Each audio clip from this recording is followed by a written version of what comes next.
Oui, par rapport à tout ce débat sur ces questions de pouvoir d'achat, il me semble que nous venons de sortir au niveau de l'UCR un nombre relativement important de documents. Et il y a des moments où je me demande si, je viens d'entendre quelques remarques, je me demande si les camarades se sont vraiment emparés des documents.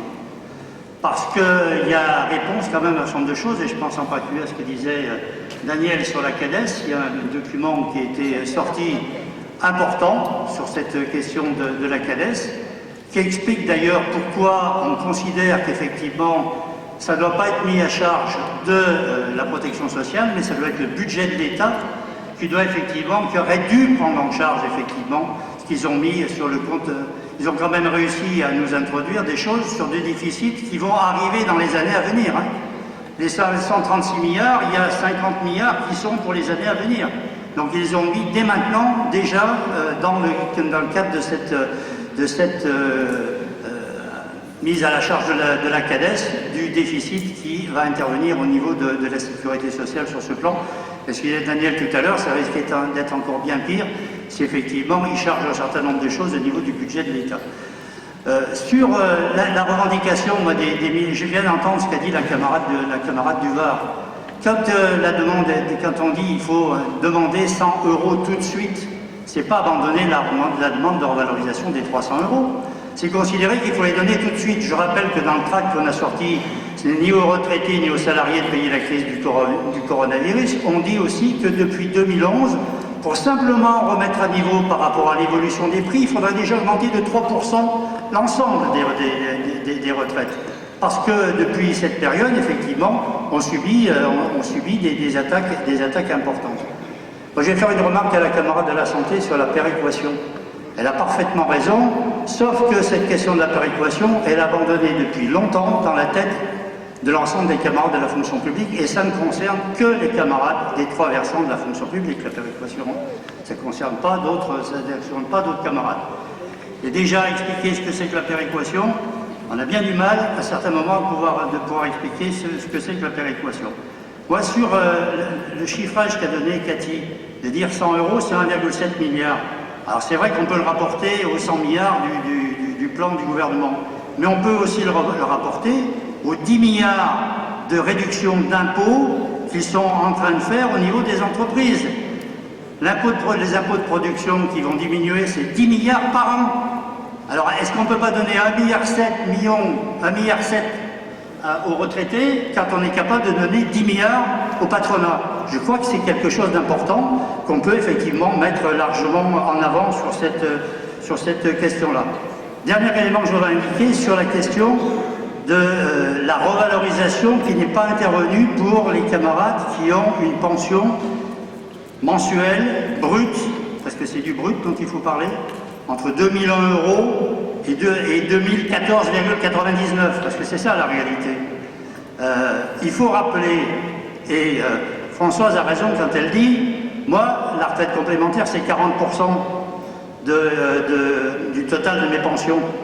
Sauf que cette revalorisation, si elle est dans le cas entre 2001 et 2014, n'intervient que sur la retraite de base. C'est-à-dire que ça n'intervient pas sur la totalité de sa pension. C'est-à-dire que si elle a donc 40%, admettons qu'elle est 2000, ça fait 800 € de retraite complémentaire et 1200 et quelques de retraite de base, c'est uniquement sur les 1200 € que va être calculée la revalorisation complémentaire. Parce que je crois qu'il faut aussi, et là on l'a pourtant écrit là aussi, on a écrit un nombre de fois important que c'était effectivement uniquement sur les retraites de base qu'interviennent la revalorisation. Alors c'est vrai que dans certaines professions, il n'y a que les retraites de base, mais dans d'autres professions, il y a retraite de base et retraite complémentaire, et ce n'est que sur la partie retraite complémentaire. Voilà, je voulais apporter ces compléments. On l'a déjà écrit, mais c'est vrai qu'à un moment donné, je me dis, mais alors peut-être qu'on en a trop écrit, Comme on était confinés, on a beaucoup écrit à un moment donné, peut-être qu'on en a trop fait, on a trop écrit, mais je pense qu'on a écrit un certain nombre de choses, et ça serait bien qu'effectivement, on s'en empare véritablement. De l'USR 49.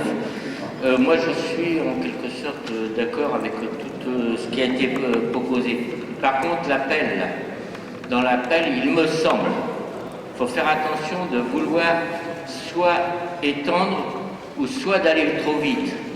Il me semble que dans le deuxième paragraphe, on pourrait modifier les craintes existent que les jours d'après soient pires qu'avant, et plutôt que mettre pour les salariés, je mettrais pour l'ensemble des salariés actifs et retraités.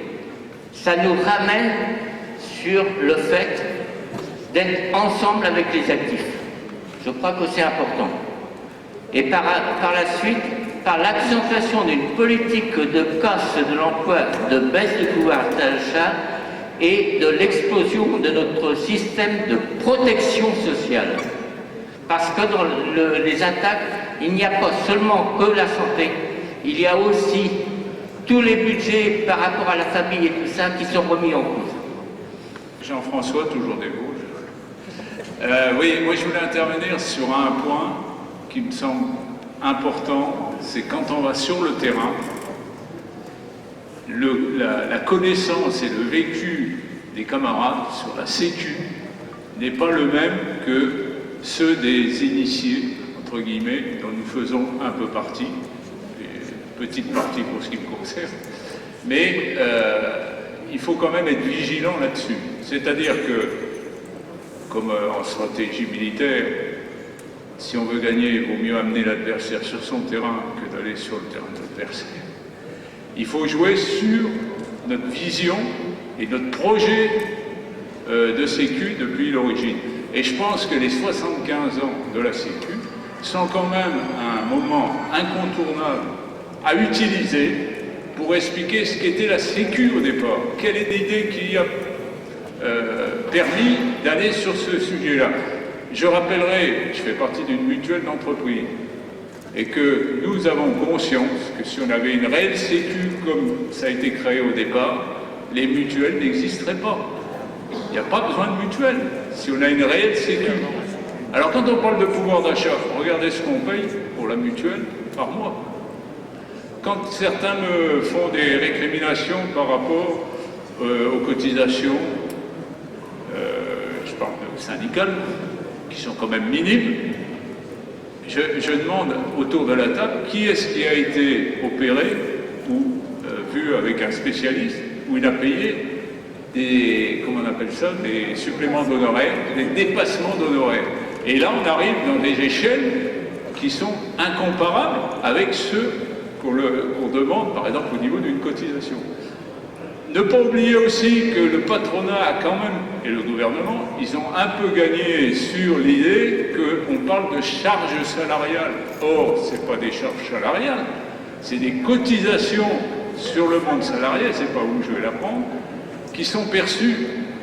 Donc c'est comme la retraite, c'est du différé.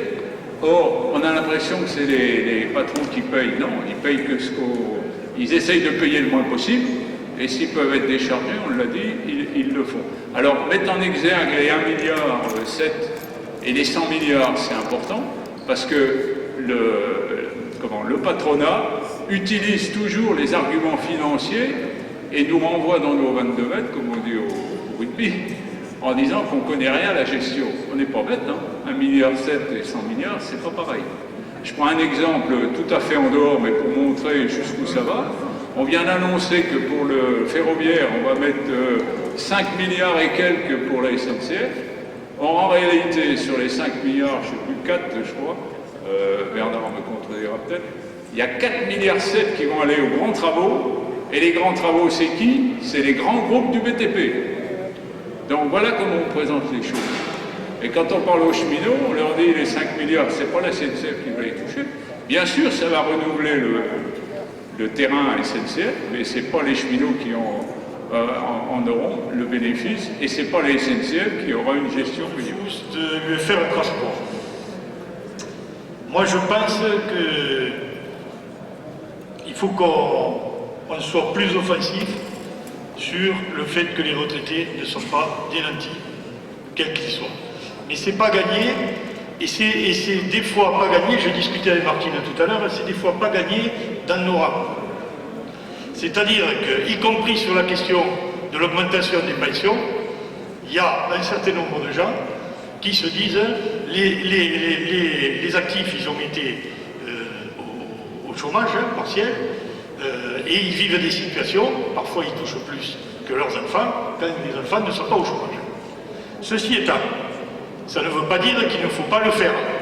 Donc moi je dis c'est une vraie contre-campagne qu'il faut faire, ça a déjà été commencé. L'article qu'il y a dans Vie Nouvelle est là-dessus très illustratif et je pense qu'il faut le reprendre dans beaucoup de secteurs, avec l'interview qu'il y a eu sur le sujet. Parce que c'est vraiment un sujet de société ça aussi. C'est pas qu'une question d'argent. C'est un sujet de société sur la considération qu'on a pour les anciens. Première chose. Deuxième chose,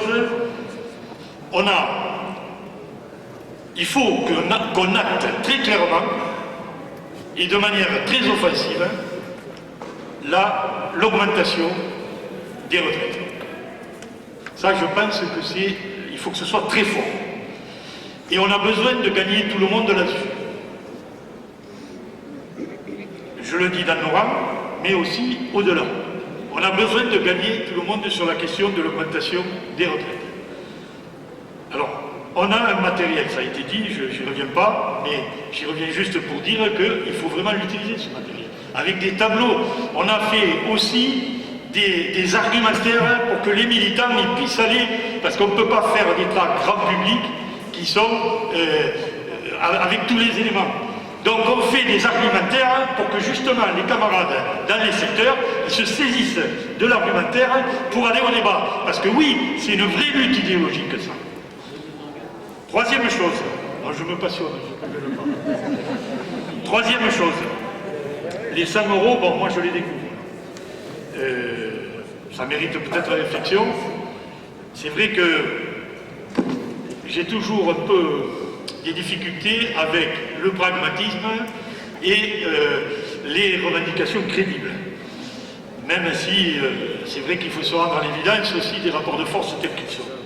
Ceci étant, si on devait adopter ces 100 €, il faudrait la sortir de quelque chose qui soit très clair et qui rejoint ce que je viens de dire sur les 4 pages, sur la perte du pouvoir d'achat qu'ont eu les retraités et le fait qu'on demande au moins 300 €. Il faut que ce soit clair, que ça ne gomme pas le truc. Quatrième point, il y en a 5. La sécurité sociale. Oui, il y a les 75 ans. Oui, je suis d'accord. C'est pas bon, avec le débat d'hier, je suis d'accord. Mais je pense qu'il faut qu'on se saisisse de l'histoire pour la transmettre, parce que c'est ça aussi, quand on fait des 75e anniversaires, on a besoin, auprès de la jeunesse surtout, d'expliquer ce que c'est la sécurité sociale et d'accord pour que la sécurité sociale, elle corresponde aux besoins d'aujourd'hui. Besoins qui sont grandissants. Quand on parle de la perte d'autonomie, quand on parle du vieillissement de la population, c'est une réalité et ça veut dire qu'aujourd'hui, la sécurité sociale, il faut qu'elle mette le turbo avec le financement qui convient, de manière à ce qu'elle réponde aux besoins. Dernier point, parce que c'est pas trop venu, la stratégie unitaire. Oui, il faut que nous, on s'exprime CGT clairement en premier. Oui, il faut qu'on sorte d'ici avec une date à proposer. Mais il ne faut pas gommer qu'on est quand même dans un processus unitaire qui existe depuis 2014, alors avec des aléas. C'est compliqué en ce moment aussi. Il y a beaucoup de confédérations du CR qui font le grand écart avec leur confédération. Ils ont mal aux adducteurs depuis un moment. Bon. Mais maintenant, il faut que nous, on n'abandonne pas ça. C'est essentiel. Ça va être un thème du congrès aussi. Mais c'est essentiel qu'il faut qu'on aille au débat avec les autres là-dessus et avec nos propositions. Voilà ce que je voulais dire.